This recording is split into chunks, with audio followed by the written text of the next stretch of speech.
উত্তর গরিফা পল্লীমঙ্গল উচ্চ বিদ্যালয়ের সপ্তম শ্রেণীর ছাত্রছাত্রী, তোমাদের জন্য আমি অঙ্ক ক্লাস নেব। কিছু অঙ্ক তোমাদের শেখাবো, কিছু বোঝাবার জন্য আজ এসেছি। আশা করি তোমরা সবাই ভালো আছো। তো তোমাদের আমি আজ সপ্তম শ্রেণীর 22তম অধ্যায়ের 3 নম্বর অর্থাৎ 22.3 কোষে দেখি সমীকরণের সমাধান। এই সমীকরণের সমাধান আমি তোমাদের করে দেখাবো এবং বোঝাবার চেষ্টা করব। তোমরা বারবার ভিডিওটি দেখবে এবং বোঝার চেষ্টা করবে। আজ তোমাদের একটি নতুন বিষয় বলে দিই। আমি এই ভিডিওটি আপলোড করব ইউটিউবে। তোমরা হোয়াটসঅ্যাপে ওই লিঙ্ক ক্লিক করলেই ইউটিউবে গিয়ে ভিডিওটি দেখতে পাবে এবং বারবার দেখতে পাবে। এরপরে যখন ভিডিও আবার আমি তোমাদের দেব, কোনো নতুন ক্লাস করাবো, নতুন অঙ্ক করাবো, তখন তোমরা ওই ইউটিউবেই দেখতে পাবে। এই জন্য যখন ইউটিউব চ্যানেলটি চলবে তখন তার নিচে সাবস্ক্রাইব লেখা, ওখানে ক্লিক করে সাবস্ক্রাইব করে নেবে। এর ফলে তোমরা আগামী দিনগুলোতে যখনই অঙ্ক করানো হবে এবং আমি সেখানে দেব, তোমরা সহজেই দেখতে পাবে, সুবিধা হবে আমাদের দেখতে। তো সকল অভিভাবিকাবৃন্দ, ছাত্রছাত্রী, তোমরা যখন ভিডিওটি দেখবে, ভিডিওর নিচে দেখবে লেখা আছে সাবস্ক্রাইব, সেখানে ক্লিক করে সাবস্ক্রাইব করে নেবে। উত্তর গরিফা পল্লীমঙ্গল উচ্চ বিদ্যালয়ের পক্ষ থেকে যেসব ভিডিও আমি অন্তত দেব সেগুলি এই চ্যানেলের উপরেই দেওয়া হবে, এই চ্যানেলেই আপলোড করে দেওয়া হবে। তো তোমরা সেটা করে নিও, সুবিধা হবে। যারা অঙ্ক বুঝতে পারবে না, বারবার ভিডিওটি দেখবে, বিভিন্ন সময় দেখতে পারো, আজ দেখতে পারো, আবার কাল দেখতে পারো, আবার পরশু দেখতে পারো। তো তোমরা এইভাবে বুঝে নিতে পারবে। হোয়াটসঅ্যাপে যেমন ভিডিওটি মুছে দেওয়া হতো, পরবর্তী সময়ে দেখতে তোমাদের অসুবিধা হতো, এইভাবে মুছে দেওয়া হবে না। এটি একবার দেওয়া হয়ে গেলে তোমরা বারবার দেখে নিতে পারবে, যতদিন ইচ্ছা, যে কোনো জায়গা থেকে, যে কোনো মোবাইল থেকে, যে কোনো কম্পিউটার থেকে, যেখান থেকে ইচ্ছা দেখে নিতে পারবে। এই জন্য তোমাদের এই ব্যবস্থাটি আমি করেছি। যাই হোক, আমরা শুরু করব সমীকরণের সমাধান। আমি খুব সহজে তোমাদের বোঝানোর চেষ্টা করব। এর ডিটেলস ব্যাখ্যা, সমীকরণ কি, কেন, সেগুলোও আমরা শিখব। কিন্তু এইগুলো শেখবার পরে আমি যখন লেখা অঙ্কগুলো করাবো তখন তোমাদের দেখাবো যে কিভাবে হয়। তবুও আমি তোমাদের একটি দুটি দেখিয়ে দিয়ে তারপর শুরু করছি। সেটি আমরা দেখাবো, পরে শেখাবো। এই যে কোষে দেখি 22.2, এখানে আছে সমীকরণ তৈরি করা। এখান থেকে একটু বুঝে নিয়ে তারপর আমরা শুরু করি। যেমন দেখো, একেবারে প্রথমে আছে 22-2-তে 1 নম্বরের এ, সেখানে আছে আমার মার্বেলের 7 গুণ মার্বেল প্রতিমার কাছে আছে, প্রতিমার কাছে 42টি মার্বেল আছে। হলো, তাহলে আমার কাছে কটি আছে? প্রশ্নটা এখানে করেনি। আসলে কেন করেনি, এরা সমীকরণ সমাধান করতে বলেনি বলে এখানে প্রশ্নটি সেইভাবে এরা উল্লেখ করেনি। তো আমার মার্বেলের 7 গুণ মার্বেল প্রতিমার কাছে আছে, তাহলে আমার কাছে আছে এক্সটি, তাহলে আমার যে কটি থাকবে তাকে 7 দিয়ে গুণ করলে কারটা হবে? প্রতিমারটা হবে। তাহলে ব্যাপারটা কেমন? যদি আমার কাছে আছে, মনে করি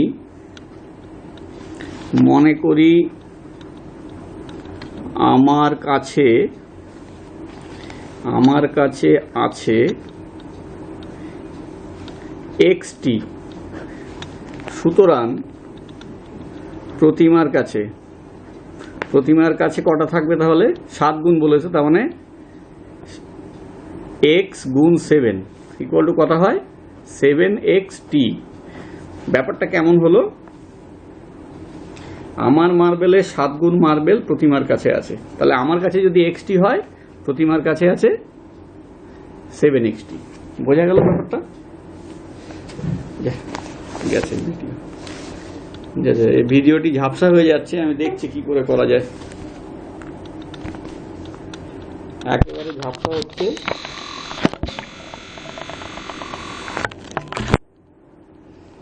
দেখছি যে কি করে এটাকে পরিষ্কার করা যায়।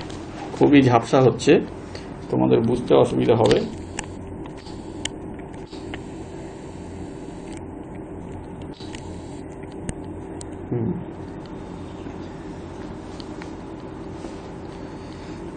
সেভেন এক্সটি হলো।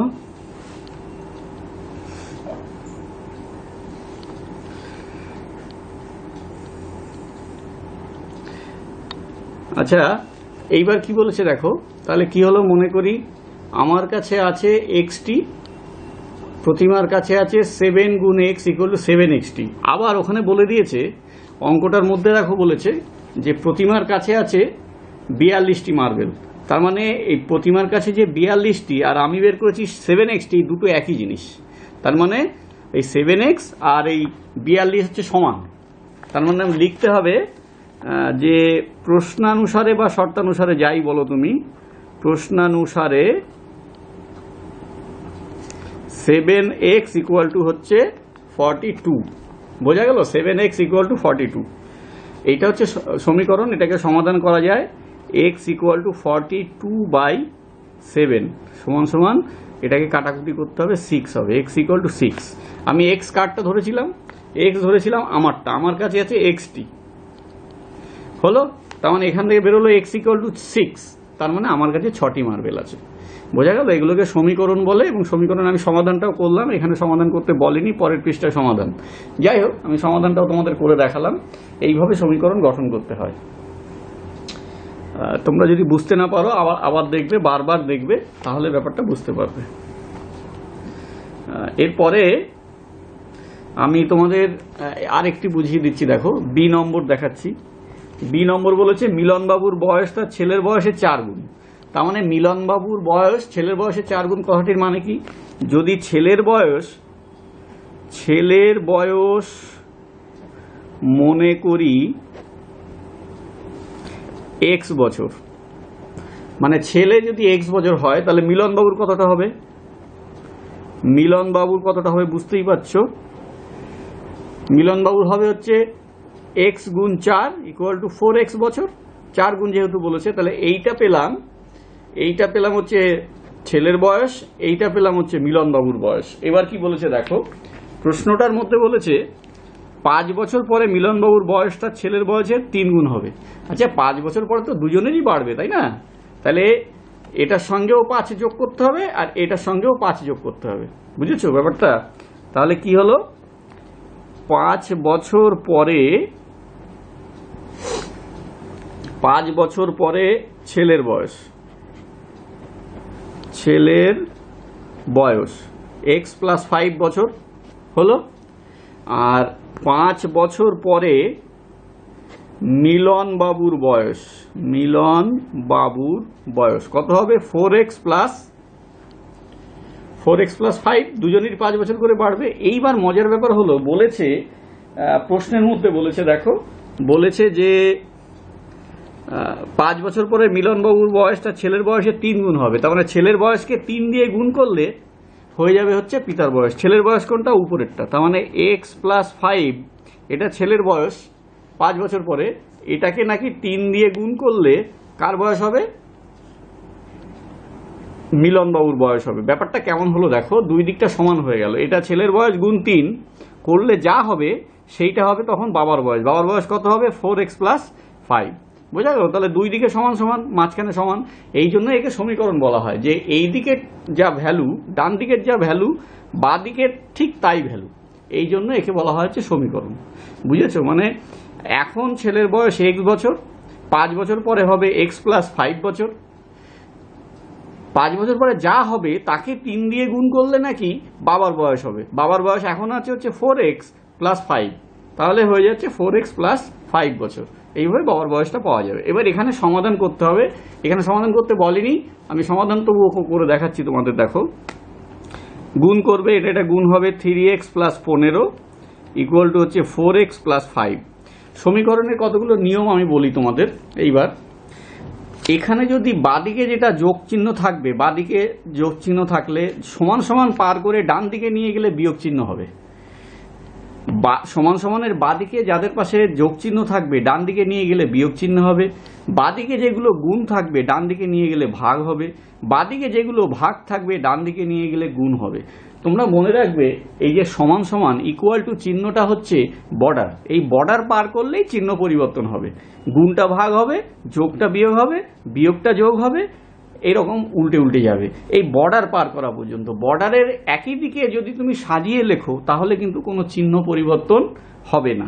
যেমন দেখো আমি এখানে করছি, এটা দিলাম হচ্ছে 3x, এই 4xটাকে এদিকে আনতে হবে, কারণ আমি x এর মান বের করবো, বাদিকে নিয়ে আসতে হবে। দেখো এখানে 4x এর মাঝে কিছু নেই, মানে প্লাস, এদিকে আসলে হয়ে যাবে মাইনাস, তাহলে হয়ে গেল -4x ইকুয়াল টু, এখানে ছিল হচ্ছে +5 আর এইদিকে ছিল হচ্ছে +15, ওইটা ওদিকে চলে যাবে, হয়ে যাবে -15। বোঝা গেল? বেশ, এবারের পরের লাইনে দেখো 3x - 4x সমান কত হয়? -x হয়, হলো ইকুয়াল টু +5 আর -15 কত হয়? -10 হয়। বোঝা গেল? তো পরের লাইনে কি হবে? তাহলে কি বের হলো? -x ইকুয়াল টু -10, তার মানে x ইকুয়াল টু হচ্ছে 10, দুই দিকের মাইনাস কাটা। বুঝেছো? তাহলে x এর মান হলো 10, তার মানে বোঝা গেল ছেলের বর্তমান বয়স হচ্ছে 10 বছর। ছেলের বর্তমান বয়স কত? 10 বছর। এবার ছেলের যদি বর্তমান বয়স 10 বছর হয় তাহলে বাবার বয়স কত হবে?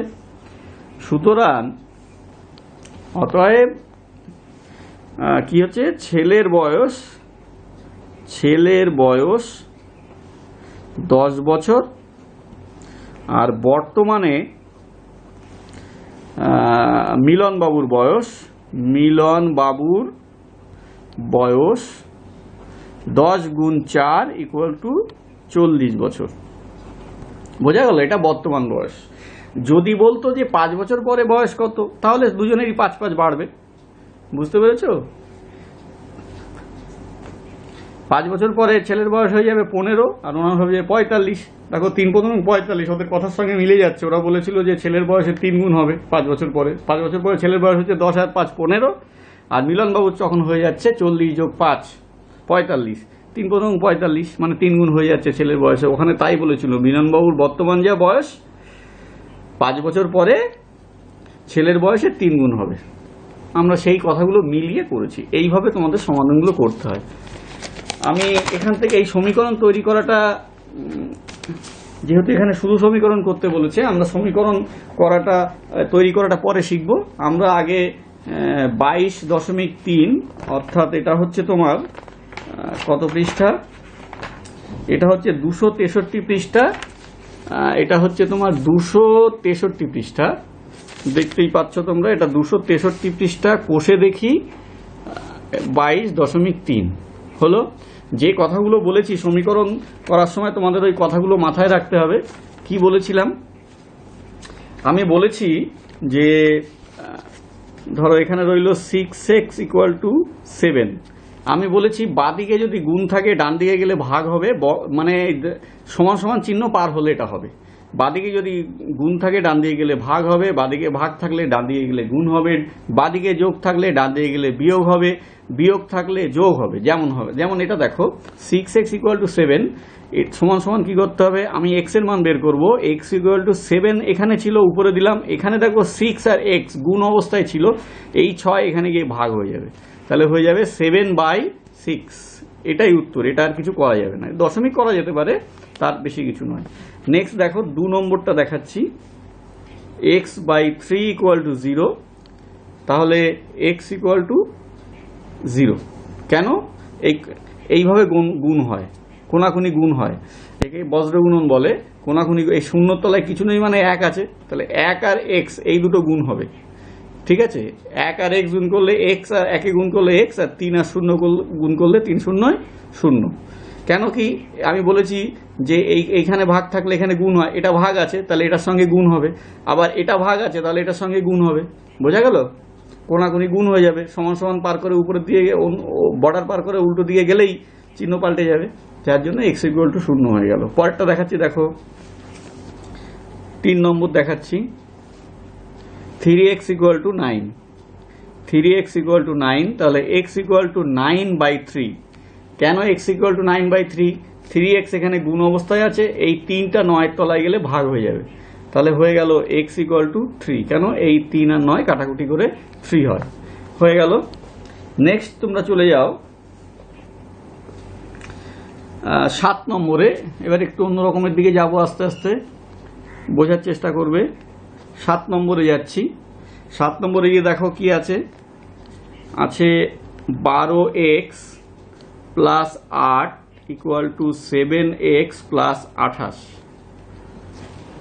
বোঝা গেল? 7x plus 28। এবার দেখো 12x, এখানে বা লিখলাম, 12x এদিকে 7টা এদিকে চলে আসবে, বাদিকে চলে আসবে, মাইনাস 7x, কারণ x এর মান বের করবো তো ওই জন্য বাদিকে নিয়ে আসবো। আর এদিকে রয়েছে 28, আর এখানকার যে 8 ছিল সেটা এদিকে গেলে হয়ে যাবে মাইনাস 8। হলো? তাহলে 12x মাইনাস 7x হচ্ছে 5x ইকুয়াল টু হচ্ছে 20। তাহলে x equal to 20/5 equal to 4। নিশ্চয়ই সবাই বুঝতে পেরেছে, এখানে গুণ ছিল, এখানে গিয়ে ভাগ হয়ে গেল, তারপরে এই কাটাকুটি করলে এই 4 বেরোলো উত্তর। ঠিক আছে? আচ্ছা, 7 নম্বর হয়ে গেল। আমরা নেক্সট চলে যাব 9 নম্বরে। 9 নম্বরে যাব। দেখো 9 নম্বরে যে অঙ্কটা আছে, দেখো 5 into x plus 3 plus 4 into 2x plus 6 equal to 0, এইটা আছে। তো এটাকে কি করবে? 5x plus 15 plus 8x plus 24 equal to 0। প্রথমে এটা গুণ করে ঠিকঠাক করে নিলাম। এইবার এক্সগুলোকে একদিকে করে দেবো। এখানে আছে 5x প্লাস 8x, এখানে চিহ্ন পাল্টালো না, কারণ আমরা সমান সমানকে পার করে তো উল্টো দিকে যাইনি। 24টা হয়ে যাবে -24, 15টা হয়ে যাবে হচ্ছে -15। কারণ কি? কারণ এরা সমান সমান পার করে উল্টো দিকে গেছে। তো কত হলো? 8 + 13x ইকুয়াল টু -39। তাহলে কি হলো? x ইকুয়াল টু -39/13 হলো, equal to x equal to -3। বোঝা গেল? এখানে x এর মান -3 বেরোলো। নেক্সট আমি চলে যাচ্ছি পরেরটায়। পরে আমি তোমাদের দেখাবো 11 নম্বর। 11 নম্বর দেখাবো। এখানে দেখো আছে x/2 minus 2/5 equal to x/3 plus 1/4 হলো। এটা 9 নম্বরের অঙ্কটা আছে। দেখো আমি এক্সগুলোকে এক জায়গায় করে নিচ্ছি। x/2 minus x/3 equal to 1/4 plus 2/5। ওদিকে মাইনাস ছিল, এদিকে গিয়ে প্লাস হয়ে গেল। এইবার দেখো আমি কেমন করে করছি। এইবার 3 দুগুণী 6 লসাগু, 3x প্লাস 3 দুবার যায় 2x ইকুয়াল টু, এখানে 4 5 20 লসাগু, 20 4 5 বার যায়, 5 যোগ 5 যায় 4 বার, 4 দুগুণী 8। তো কি হলো? 3 আর 2 5, x/6 ইকুয়াল টু 8 5 13/20। বুঝেছো? পরের লাইনে কি হবে? পরের লাইনে দেখো, এই যে আমি বলেছিলাম এরকম অবস্থা যখন তৈরি হয়ে যাবে না, এইটার সঙ্গে এটা গুণ করবে, এটার সঙ্গে এটা গুণ করবে। কেন গুণ? না, এটা ভাগ আছে, এটার সাথে গুণ হয়, এটা ভাগ আছে, এটার সাথে গুণ হয়, তাহলে এই কোনাকুনি গুণ, এই কোনাকুনি গুণ, বজ্র গুণন। কি করে করবে? দেখো 5 20 5 20 হচ্ছে 100, 100x ইকুয়াল টু হচ্ছে 6 13 78। তাহলে x ইকুয়াল টু 78/100। 78/100 উত্তরটা একটু কেমন যেন হলো, আমি আরেকবার দেখছি কোথাও ভুল হলো কিনা। x/2 minus 2/5 equal to x plus 3 plus x/3 plus 1/4। কি হলো? x/2 minus x/3 equal to 1/4 plus 2/5 good 6 3x plus, এই যে এখানে ভুল হয়েছে। দেখো এখানে ছিল মাইনাস, এখানে দেওয়া হয়েছে প্লাস, তাহলে অঙ্কটা ভুল হয়েছে। তাহলে এখানে হবে হচ্ছে মাইনাস। তো 3x minus 2x equal to, এখানে শুধু x হবে, 5 আর হবে না। হলো? তো 5 যদি না হয় তাহলে x/6 ইকুয়াল টু 13/20। 20। তাই যদি হয় তাহলে এখানে আর 100x হবে না, এখানে হয়ে যাবে 20x। কারণ কি 20 আর x গুণ করলে 20x, বোঝা গেল? শুধু 20x হবে। তাহলে আমি এখান থেকে 2 লাইনটা বাদ দিয়ে দিই, পরিষ্কার করে তোমাদের দেখিয়ে দিই। হয়ে যাবে x/6 = 13/20, 20x = 78, x = 78/20, x = হয়ে যাবে 3 20 60, 18/20, তার মানে হয়ে যাবে 3 পূর্ণ 9/10। তবুও কেমন একটা সন্দেহজনক হচ্ছে, আবার একবার দেখে নিই কোথাও ভুল হলো কিনা। 3x - 2x মানে x/6, এখানে হয়ে গেল হচ্ছে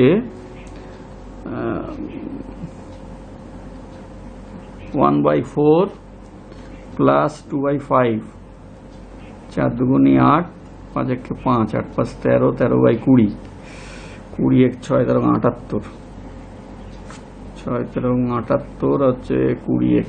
তাহলে 20x = 78, 20x = 78, x = 78/20, x = 3 20 60, 18/20, তাহলে 2 দিয়ে 9 10। ঠিকঠাক আছে আশা করছি, অঙ্ক যদি ভুল না থাকে তাহলে এটাই উত্তর। এটা হচ্ছে তোমার 1 দাগের 11, 22 3, 22 3, 1 দাগের 11। আশা করা যায় ঠিক আছে, আশা করা যায়। তোমরা দেখে নেবে, ভুল কিছু খুঁজে পাওয়া যাচ্ছে না। যাই হোক, এটা 11 নম্বর হয়ে গেল। তাহলে কি হলো ব্যাপারটা বুঝতে পেরেছো? বারবার দেখবে তাহলে বুঝতে পেরে যাবে। আশা করি নিয়ম ঠিক আছে। অঙ্ক যদি ভুল থাকে তো সেইভাবেই করা হচ্ছে, বুঝতেই পারছো। অঙ্ক যেভাবে টোকা হবে উত্তর সেইভাবেই বেরোবে। নেক্সট আমি তোমাদের আরেকটি অঙ্কের দিকে যাচ্ছি, এইটা করে শেষ করব। তারপরে তোমরা এগুলো দেখবে, আমি আবার বাকিগুলো করে দেবো। আর একবার মনে করে দিই, তোমরা যারা ছাত্রছাত্রী, অভিভাবক অভিভাবিকা, এই ভিডিওটি, এই অঙ্কগুলো আমি ইউটিউবে আপলোড করে দেবো। তোমরা ওই চ্যানেলটা সাবস্ক্রাইব করে নেবে, তাহলে এরপরে যখন আমি দেবো তোমরা সরাসরি ওই অঙ্কগুলো দেখতে পাবে। যাই হোক, আমি এর পরের অঙ্কটা দেখাচ্ছি তোমাদের। আমি কোনটা দেখাবো? 13 নম্বরটা দেখাচ্ছি। দেখো, 13 নম্বরেরটা দেখাচ্ছি। কি আছে?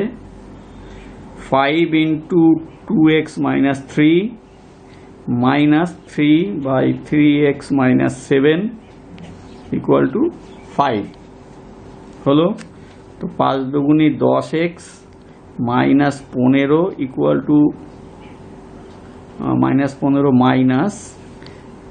9x plus 21 = 5। প্লাস কেন হলো বুঝতেই পারছো, ব্র্যাকেট তুলেছি, তার আগে মাইনাস ছিল, এই যে মাইনাসটা, এটা প্লাস হয়ে যাবে। টোকা ঠিক আছে কিনা আরেকবার তুমি দেখে নিতে পারো। সবকটি মাইনাস এখানে, ঠিক আছে।